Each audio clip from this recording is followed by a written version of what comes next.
Lección número 4, día 34.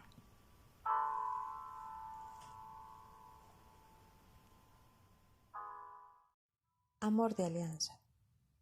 40 años más tarde, en el libro del Deuteronomio, Moisés explicó a los israelitas que Dios hizo todo esto para humillarte, probarte y conocer lo que había en tu corazón, si ibas o no a guardar sus mandamientos. Date cuenta, pues, de que Yahvé tu Dios te corregía como un hombre corrige a su hijo. Leer Deuteronomio, capítulo 8, versículo del 2 al 5. ¿Por qué Dios prueba a Israel si Él ya sabe todo? La clave se encuentra en la última línea de Moisés. Su prueba es una forma de disciplina paternal, por la cual hace a su hijo más fuerte.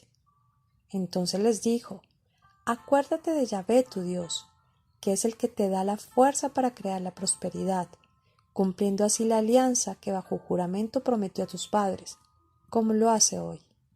Leer Deuteronomio, capítulo 8, versículos 17 y 18. Su alianza en el Sinaí, como hemos visto, estaba destinada a cumplir su promesa, de que a través de los descendientes de Abraham, Él bendeciría a todas las naciones del mundo. Entonces Israel está siendo consagrada aquí en el Sinaí como luz de las naciones, dirigiéndolas en los caminos de la santidad. Leer Isaías, capítulo 42, versículo 6, capítulo 49, versículo 6. Pero no hay que perder de vista el gran sí, en todo lo que Dios está diciendo en el Sinaí. Si de veras escucháis mi voz y guardáis mi alianza, vosotros seréis mi propiedad personal. Seréis para mí un reino de sacerdotes. Leer Éxodo capítulo 19, versículo 5. El asunto del becerro de oro. Apenas había ratificado Israel su alianza con Dios, y la gente ya había caído en idolatría. Moisés sube a la montaña para recibir las elaboradas instrucciones acerca de la construcción del arca, la morada para Dios. Leer Éxodo capítulos del 25 al 31. Y la gente abajo hace un becerro de oro y lo empiezan a adorar. Los antiguos rabinos solían decir que lo que la fruta prohibida fue para Adán, el becerro de oro lo fue para Israel. Es la segunda caída de la gracia.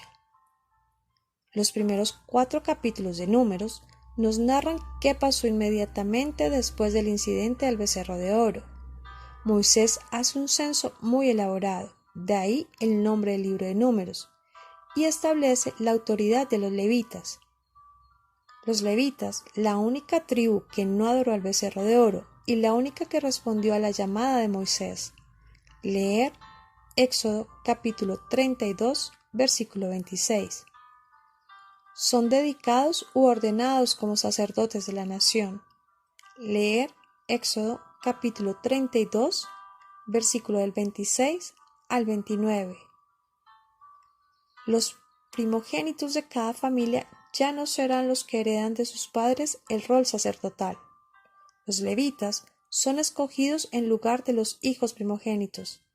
Leer Números capítulo 3, versículo del 11 al 13, capítulo 45. Por primera vez, una distinción será hecha entre los sacerdotes y la gente laica. Cuando antes cada primogénito era un sacerdote, leer en Éxodo capítulo 13, versículos 2 y 15. Capítulo 24, versículo 5. Ahora cualquier otro que no sea levita, que practique las funciones sacerdotales, será muerto. Leer en Números capítulo 3, versículo 10. Leyendo el Levítico, la naturaleza de la relación de Dios con su pueblo elegido ha cambiado. Dios no puede morar entre su pueblo.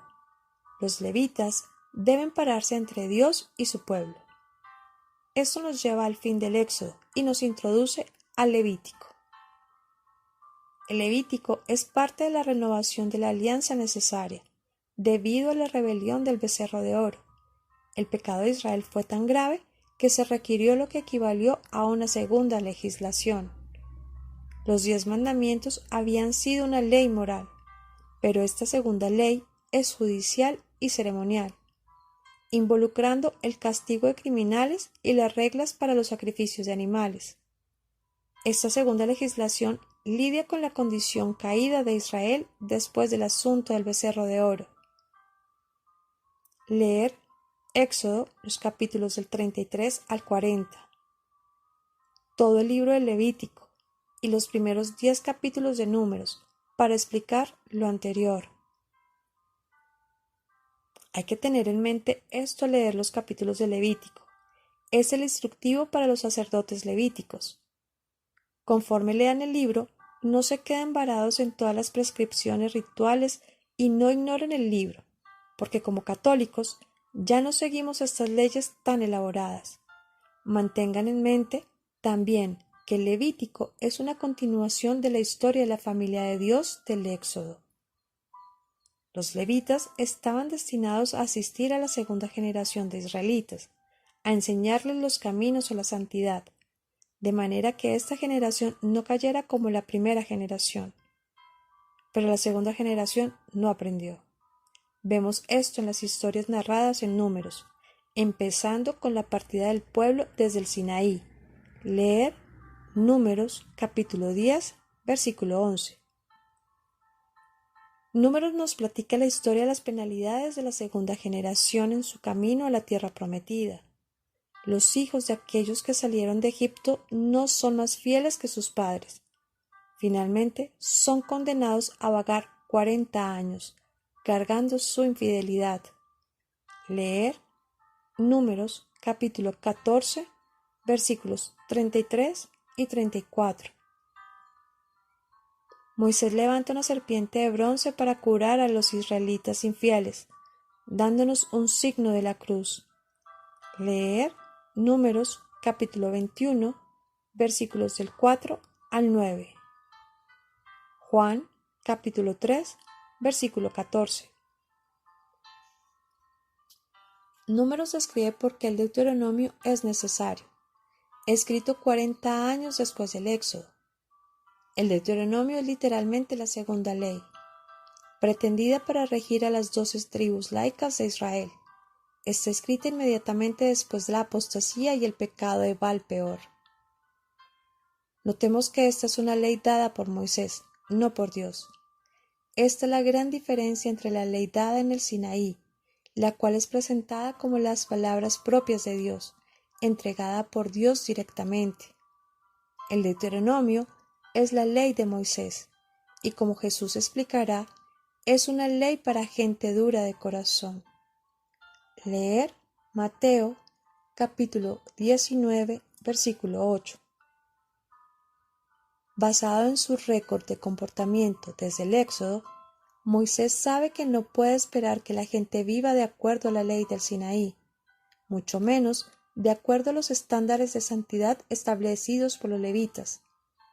El Deuteronomio es una ley para niños caprichosos. Esto explica por qué en el Deuteronomio Moisés concede permisos que no se encuentran en ningún otro lado de la Biblia, permisos que parecen no concordar con la alianza del Sinaí. Pero el libro del Deuteronomio cierra con Moisés a la edad de 120 años, muriendo en la cima del monte Nebo. La tierra prometida a Abraham, Isaac y Jacob estaba a la vista, pero él no entrará.